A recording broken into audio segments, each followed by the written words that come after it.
Hey guys, welcome back. I know it's been a while, but today we are back finally with part two with Russell Jung. And I know I've been getting a whole bunch of like emails and stuff like that, so forgive me, it's been a while, but we have to do scheduling, right? So the last time that we were here, we were going over an article that Russell had written, Ready, Stress, Go, and I took a whole bunch of quotes. If you guys want to take a look at that video before you see this one, hopefully it'll tie everything together for you. I took a whole bunch of quotes from that article and we just kind of like went bullet by bullet, and Russell did a great job just kind of breaking it apart. And the reason that we did that is because as Russell was breaking down the ideas within the article, what we like to do here at the Bavoy Network is take mental health or ideas from mental health and kind of overlap or juxtapose these ideas and then start looking at where the resiliency, comes in, or another word that I like to use is psychological flexibility, how it is that we're looking at different situations and albeit difficult, but people, they kind of shine, right? So the last thing that we left off with after a story that Russell was sharing was a question, and I bet you that 99% of you said this, right? So where's the first place that you get hit in a fight? Where's the first place that people get hit in a fight? I was going to leave that one to you, Oh. because I have my thoughts on it. Okay, all right. Go ahead. So the first place that people get hit in the fight, 99% of, if you're part of these people that say the face, then you're part of like 99% of the people that answered in this way. And sorry to say, the first place that you get hit in the fight is your emotional system. So what do you got? Outstanding. I was just going to say the same thing. Because, and when I think of a fight, see, you have to define fight too. Now, the monkey dance, does the monkey dance fight? There's the one It's then a piece of it. And then there's the violent encounter. Right. There's a piece of it. Right. That's literally So, part of it. The monkey dance fight is the fight you see in the boxing ring or Right. you see in the schoolyard. You're prepared for it. Your mind's ready for it. You're like, your emotions get hit, obviously, but it's something that you're ready. You're ready for it. You know what's happening. My idea of a violent encounter Sure. is you never saw it coming. You were thinking about drinking culottes on the beach with your wife, and all of a sudden somebody punched you in the face. Oh, the ambush. Yeah. Yeah. I mean, and that's the true violent encounter. The fight, I try not to associate, when I talk to cops, when I teach them defense tactics, I try not to use the word fight, because fight means a whole range of things, but in my mind, the only fight that means fight is in the ring, Mhm. or in the schoolyard. That's it. Okay. Bumping chests. Okay. But yes, I do agree with you. This gets hit first, 100% of the time. So now juxtaposing this idea, as a mental health counselor working with clients, it's funny because their ring is literally the world, and their opponent is anxiety or depression or something, stress, right? Some kind of something that came at them. So there's not even a physical enemy there, but they're getting the same physical reaction to the enemy, right? So anyone that's ever had a panic attack or an anxiety attack, it could have been so bad that it mimics even a heart attack. So when we start talking about getting hit in your emotional system first, I mean, it has visceral reactions, right? It could have visceral reactions, when we kind of think about it that way. So how did you train people, if I say it that way, to be more emotionally resilient, to win the first fight, the emotional fight? How did you used to train people to do that? Preparation has more to do with mental awareness than it does physical awareness. Mm-hmm. Physical prowess means really nothing in a fight. It's people say, oh, there's 50% mental, 50% physical. I say a fight is 100% mental, 100% mental, and the person with the right mindset is the one that's going to win. So I try to give them a good mindset.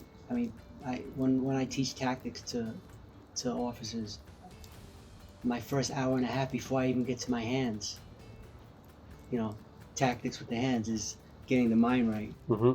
And I go over culture, I go over law, I go over a range of things because, again, we have this baggage that we take with us as cops. That idea I was telling you about, when you're in the, if you're in a bar and somebody, you're a cop and somebody says, "What you looking at?" and they start walking towards you, the question in every cop's head is, "Well, what could I do? Did he hit me yet? Can I hit him?" I always ask, "Can you hit him?" They say, "Well, I don't think I can hit him yet because he didn't hit me yet." And then I tell them about the bar scene. Right. And I said, "What would you do before you got on the job? Before you went through the academy? Before you went through, you got your shield? If somebody was harassing you at a bar, say, "Well, why are you looking at my girl?" And they start walking towards you, and they're with their fists balled up and their jaws jutting forward. What are you going to do?" They easily say, "I'm going to punch him in the face." Right. The reason why they can make those quick decisions before they got on the job is because of culture. Because of what they think they are. "Well, I'm a cop now. I have more responsibility, so I can't." Well, what does the law say? What does policy say? What is a cop supposed to do? What does the good guy do? Right? Good guys never hit first. Look at any movie. For the most part, 95% of movies you watch, does the good guy ever hit first or strike first? Right. He waits. Right. He actually begs the bad guy, even though he knows the bad guy's going to do something, begs him not to do anything. Right. Because the good guy never hits first. Because that's called a sucker punch. And again, they gain the wrong ideas of what they're mixing up fight with a violent encounter. Right. A fight, there's rules to a fight. Even the schoolyard fight, there's certain rules. Right. There would be somebody there that would break it up if it got a little too violent. Right. They want to let 2 or 3 people usually jump on top. It's usually one-on-one. That's how it used to be, at least. I'm a little older now. I don't know if it's like that. And that fight, what is that fight about? That fight is about status. You're looking at me, it's about mano a mano. The other fight, the violent encounter, again, I call it fight. It's not a fight. The violent encounter is not about status at all. It's more like a predator-prey dynamic. Right. Where the predator isn't looking to attack the strongest animal. He's looking to attack the weakest animal. The weakest animal, yeah. Because he attacks weakness, not strength. Right. So, we have to understand that the rules that you take with you from culture that applies to a fight is not the same rules that apply to a violent encounter. Right. And I try to relay that to my cops, to cops and to law enforcement. And I go through a series of things, again, talking about law, because really law is the key. And the law is very reasonable when it comes to dealing with cops. It's the Fourth Amendment standard. Right. It's just, it protects citizens against unreasonable searches and seizures. So whenever you hit somebody or you arrest somebody, or even if you shoot somebody, they consider that a seizure of the person. So they judge you on that Fourth Amendment standard. Was your seizure reasonable or unreasonable? Not if it was right or wrong. Not if it followed certain fair rules. Was it reasonable or unreasonable? Right. And that's the standard that the courts use. So that empowers people to make quicker choices, because really it's about fast decision making. Right. So I always I like to, we're having our conversations and we're talking about this is real world applied to police officers and police officer training, and who the bad guy is in real life. And then again, I like to juxtapose those ideas in terms of the bad guy right now is anxiety, right? The bad guy right now is stress. And how is it that someone who's struggling with anxiety or with depression or anything like that, when they come face to face with this thing, and what's the reasonable thing for them to be able to do? And it's interesting when people come to my office, that they often feel, I want to say they often feel pretty defeated, because they feel like they just went in the ring with, a 500-pound anxiety, and they just got pummeled because certain things don't make sense to them either. Like, why can't I think the way that I used to think? Why is it that my body's reacting like this involuntarily, or what they feel is involuntarily?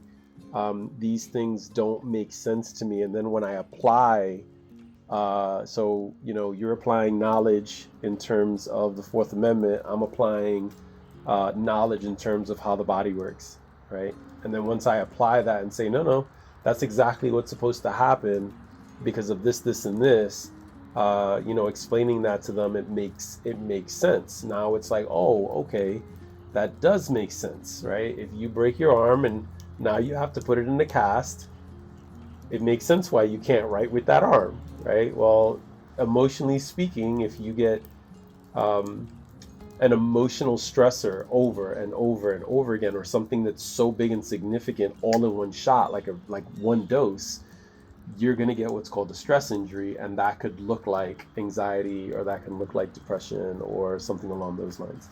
So everything, I could always personify the things that you're sharing with what people bring to me in the office, and how it is that I relay it back to them to make it just simple. Maybe try to simplify it. That makes sense, right? I mean, cops suffer. I remember the first few years on the job, I had a lot of anxiety, Right. Yeah. because Yeah. of all the things I've heard going through the academy. You gotta be careful. You might get jammed up. You may get in trouble. Right. So, whenever I got into an altercation or a violent encounter, I was always, when it was over, I was still worried about, did I do everything right? Yeah. And that was a problem. And suffering through my early years, when I became a trainer, I decided I'm going to fix that. I wanted to fix that. Right. And I felt informing people on how these things happen. And look, fear is a good thing, but anxiety is a bad thing. Fear is Right. there to get you out of trouble. But if you stay in a constant state of fear, which is really just anxiety, it's not really fear anymore, because fear is that instinctual response Right. to something in the environment that's making you feel fear. It's a weight, it's having your attention focused. Absolutely. Yeah. But to stay in a state of fear, then now that's when you have problems. That's when you have issues. Right. That's when the anxiety starts eating away at you, and it does that to cops too. Yeah. You don't Absolutely. sleep well at night Absolutely. because you're thinking about what you did in a violent altercation on the job, but it wasn't the violence that's bothering you. What's really bothering you is, did I do everything right? Are they going to jam me up? Am I going to get in trouble for this?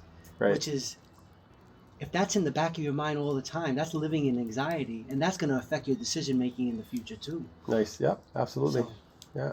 So I'll take one from Gavin DeBecker. He wrote the book The Gift of Fear, I like that book. and I share with people. So here's the question for this time, right? What is the difference between fear and anxiety, and how do you know which is which? What is the difference between fear and anxiety, and how do you know which is which, right? So when I'm sitting with someone, I'll say, by the name of the book, fear really is a gift, and fear is the emotion you have when you're in danger. Anxiety feels like fear, but if you ask yourself, am I in danger? Right? Am I in danger, like right now? If the answer is no, and you feel fear, then it's not fear, it's anxiety. And then you have to self-regulate. Right? So that's the way that I explain it to my clients, right? Like, what's the difference between fear and anxiety? And then this is the way you kind of break that down. So let me get to this question, right? Because this is like the last quote that I took, and I think that we can dig into this. So the Ready, Stress, Go article, at the end of the article, you said, interrupting the path to violence begins with defining a simple, accessible mechanism for reporting information on threats. Interrupting the path to violence begins with defining a simple, accessible mechanism for reporting information on threats. Okay. So, I think I mentioned this on our last interview, but I'll mention it. It's worth mentioning again. The Secret Service and the Department of Education did a joint study on the active shooter, and they found I think it was 83% of the time, the killer told at least one other person what their intentions were. 83% of the time. And then I think it was 91% of the cases, the killer demonstrated behavior that was concerning to at least one other person. Mm. But then there was a follow-up years later, and it was just done by the Secret Service, and they altered that to 100% of the time. 100% of the time we could stop these things, but we don't. Why? All right, so a lot of people may know, for Columbine, for instance, Right. parents knew. Their parents knew. Other parents from the other kids knew. The courts knew about the killers. The police knew about the killers. The school knew about the killers. There was all this disturbing behavior they knew about, but nobody talked to each other. Right? Nobody really talked. Even the police didn't talk to the courts because the killers were going to court. They had to get, there was some type of counseling that they had to go through because the courts deemed them somewhat of a menace. Right. They did a few things that brought them to the court's attention, but the school didn't know what the courts were talking, what happened in the courts, and the courts didn't know what the school knew. Police didn't, and the same thing with the police and parents. So a simple mechanism where I could say something to somebody and my voice will be heard, and it will be looked at, and it will be digested, and it will be addressed. Yeah, we had something like that. Was it in the lady? See something, say something. Remember that? Yes. The subways? Yeah. See something, say something, I think it was. Yes. There was some kind of that was a pretty good slogan. right? See something, say something, yeah. right? I don't know remember what that was specifically for, but that's just the thing that kind of came to mind is see something, say something. Yeah, and that was actually a pretty good campaign. Yeah.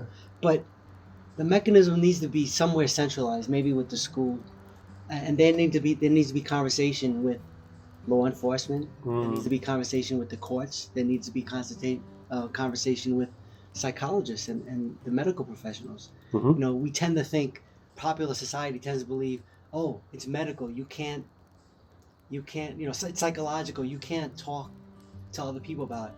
If they're a menace to others or themselves, yes, you can.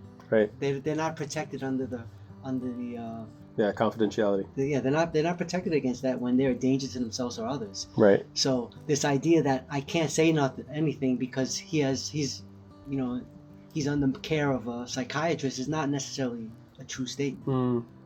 Yeah. So when I was looking at this, I was we've had conversations about this before, and I was even trying to figure out for myself what would the what would the mental health community and how would the mental health community be a part of this centralized way of reporting information. Just again, as just a mental exercise, but just like everything else, I'm looking at so in my mind, interrupting the path of whatever this diagnosis is, right? So I've been talking a lot about like anxiety, depression, but there's people who have bipolar, schizophrenia, whatever this thing is. But interrupting the path, begins with defining a simple, accessible mechanism for reporting that information. And interestingly enough, the first thing that came to my mind is denial, right? So when I work with people in the very beginning, I think denial is probably their own internal dissociated way of saying, yeah, there's nothing wrong, right? And especially when it comes to first responders, first responders in the veteran community are almost taught, because there's still that character weakness model that is still lingering from like World War II, and you can't, right? It's not part of the culture for you to say that there's actually something wrong. So now it's not just denial, it's deeper than that, right? Because there's a cultural bias against it. So when I was reading this, I was just like, yeah, it's like if a person can get to the point where they themselves are looking at themselves saying, hey, I know that I was, one way over here, and after a year or 2 years of doing this job, I'm not in that same place. I'm not able to do the same things or see things the same way.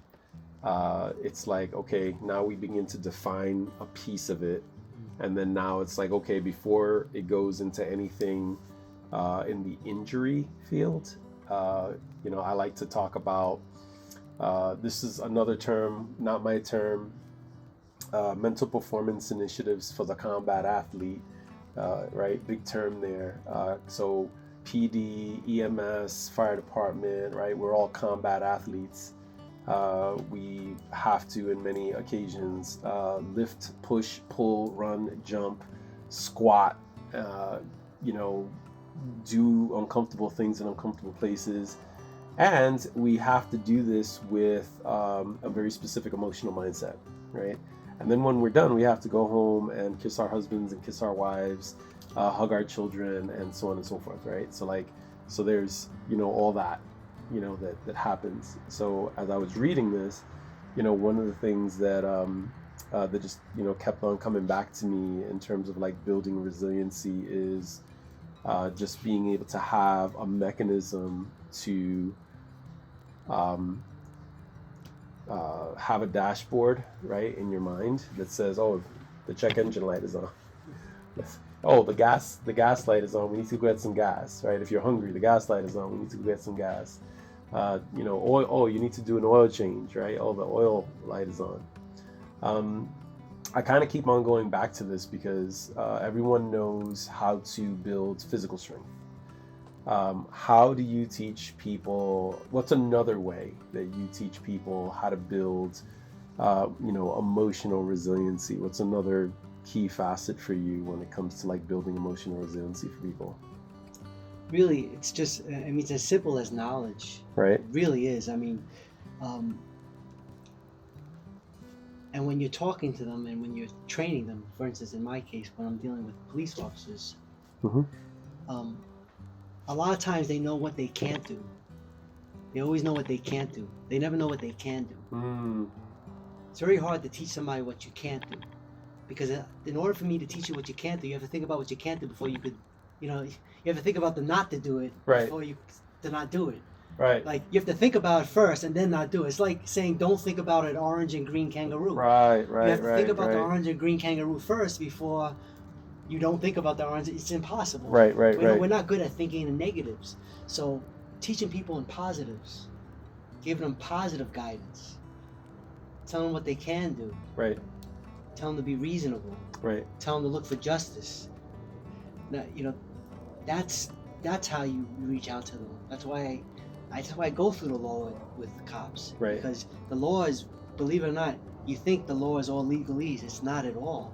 It's very easy to read, and they always give positive guidance at the end.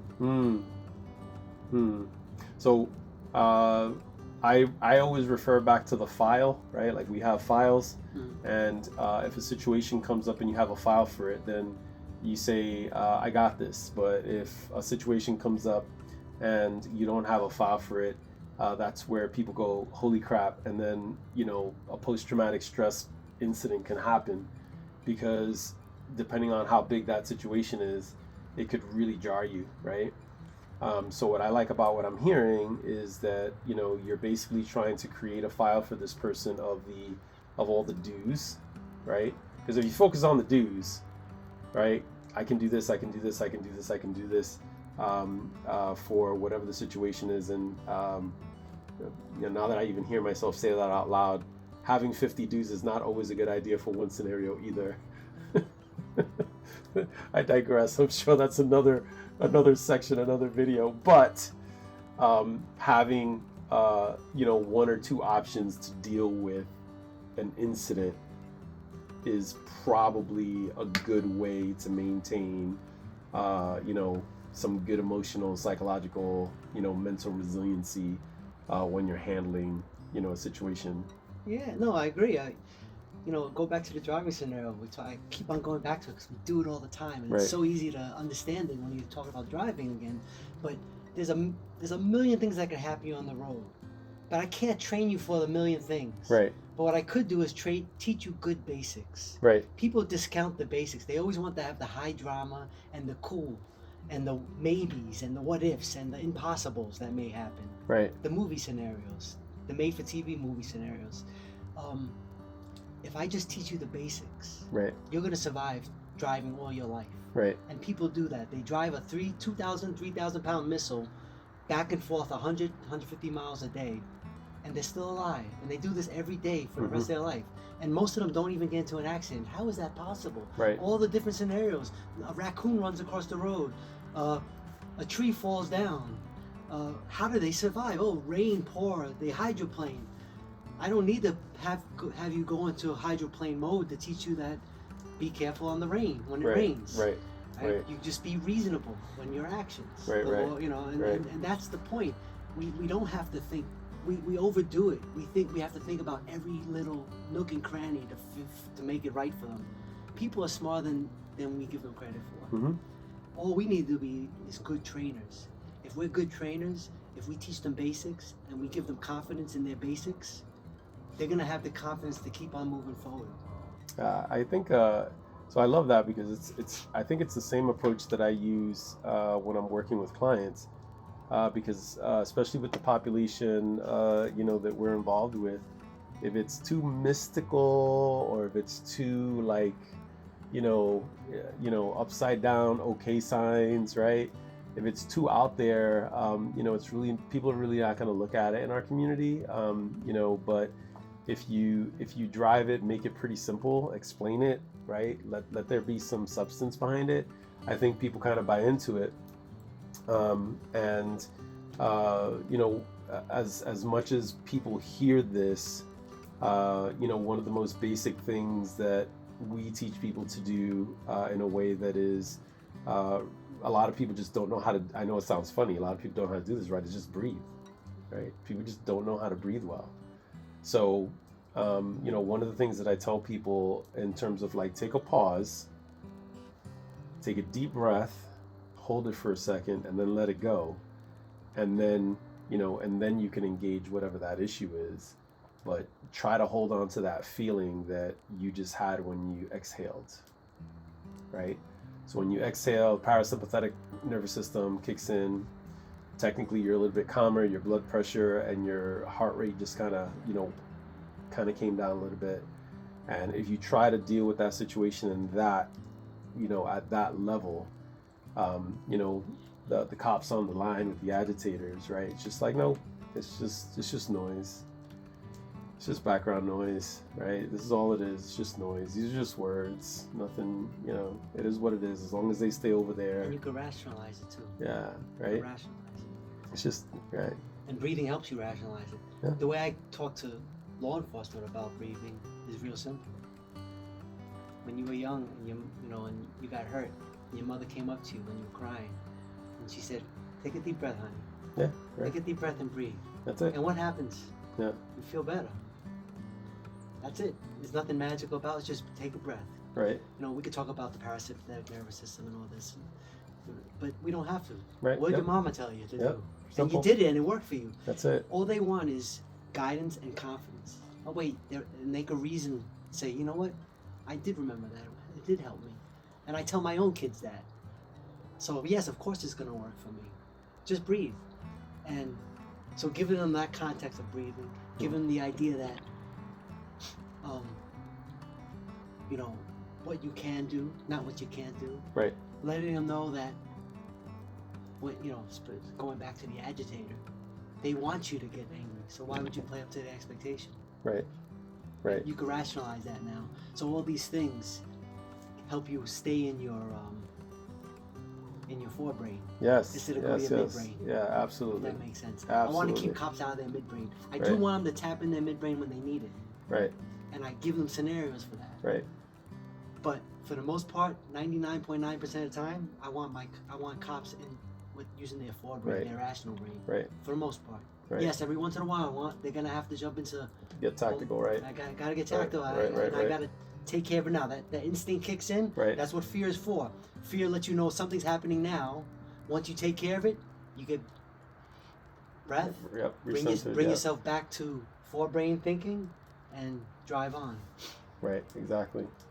So we usually do, so Bavoy stands for Best Adult Version of Yourself. And I usually try to ask the people that I'm interviewing if you can remember a time where you had to hone all of your psychological flexibility, emotional resiliency, and can you give us a time where you showed up as the best adult version of yourself? Okay. Well, it's not that sexy, but it was during a large disorder. I forget which one. When I talk about disorder, something like Occupy Wall Street, or some type of semi-riot situation where you have mass amount of people and mass arrests are happening and there's lots of disorder. Usually it's very high emotional time, not just for the cops, but for everybody. Right. And there's people in the crowd that their whole job, they're called professional agitators. Their whole job is to get you riled up. Right. They will curse your mother. They will curse your family. They will say the most vilest things to you, and they want to tap into that emotional brain of yours and make you do silly things. Right. During times of these demonstrations and riots, for the most part sometimes, and mass arrests, it's a very emotional, not just for the cops as well as the demonstrators. I remember a time when during one of these demonstrations, it got really out of hand. So the decision was made, we got to go in and make arrests. So as a team of officers went in to make arrests, people were falling down, and there was this one, I noticed this one demonstrator, people started falling on top of her, and they were starting to pile on top of her, and she looked like she was going to get terribly hurt. So my main focus was to try to get in there and get her out and make sure she was safe. Why I say I think that's the best version of myself is because I think remembering your humanity is important. No matter how emotional and how fired up you are and how at odds you are with maybe somebody else, you should never forget your humanity. And that helped me remember my humanity, and I remained professional, and I made sure that she was all right, and that felt fine for me. Yeah, absolutely.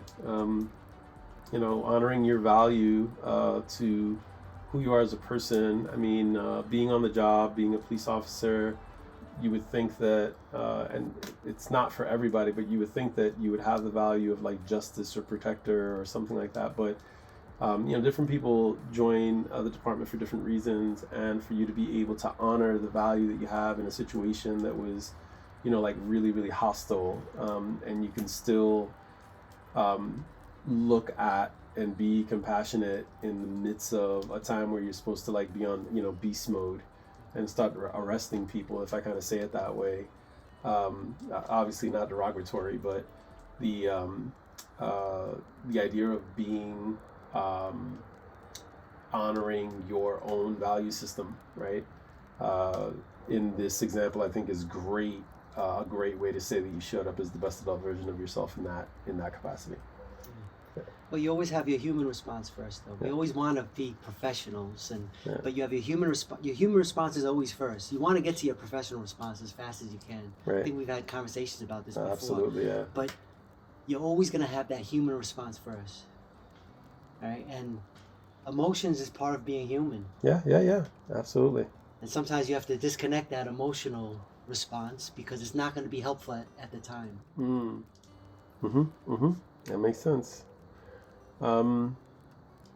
Is there anything based on any of the conversations that we've had, or just based on some of the stuff that we spoke about, is there anything that you would want to share with with the audience at large, with your fellow officers, people just getting on, or people that have been on for a while? Well, I just wanted to touch back a little bit on, you were talking that first question about the signposts along the way. Yeah.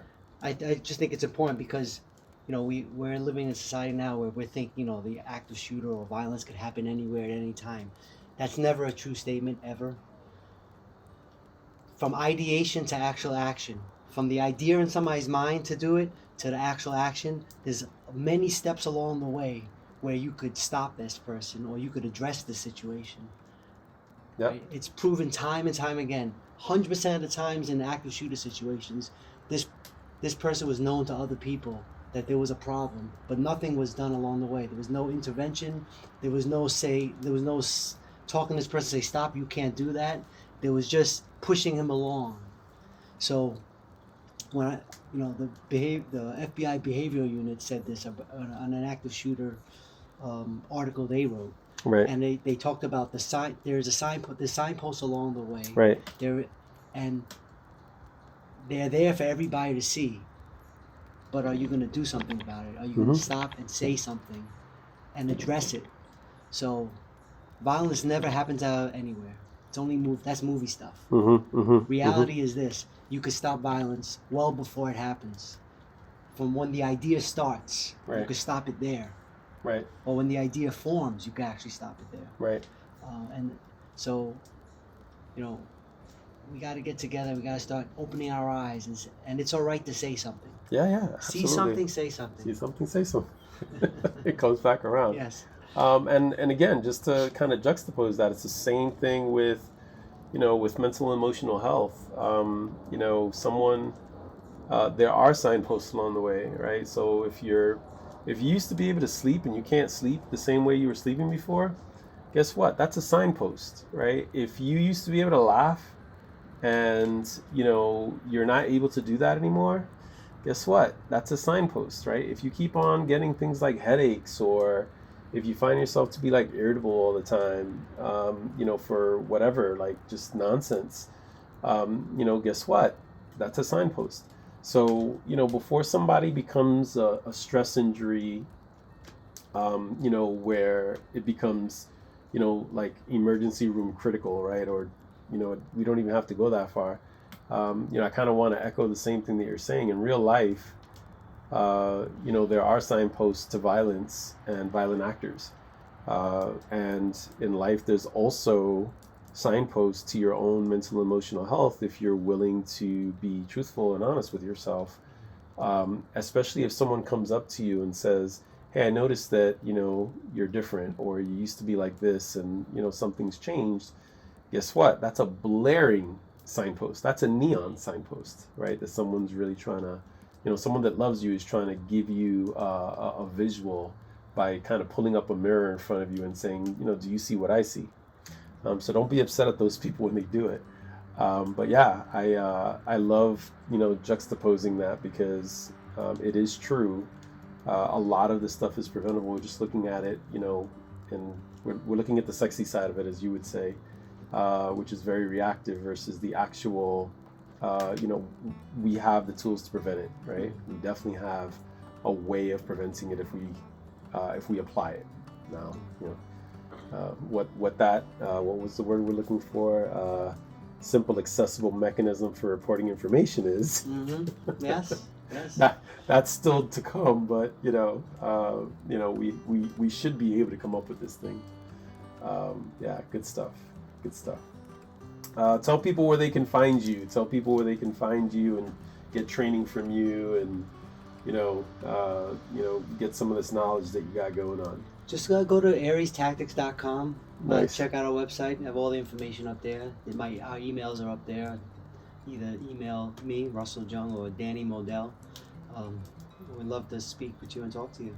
Nice, fantastic. Civilians or just PD? Civilians and PD. Okay, all right. All law enforcement. Nice.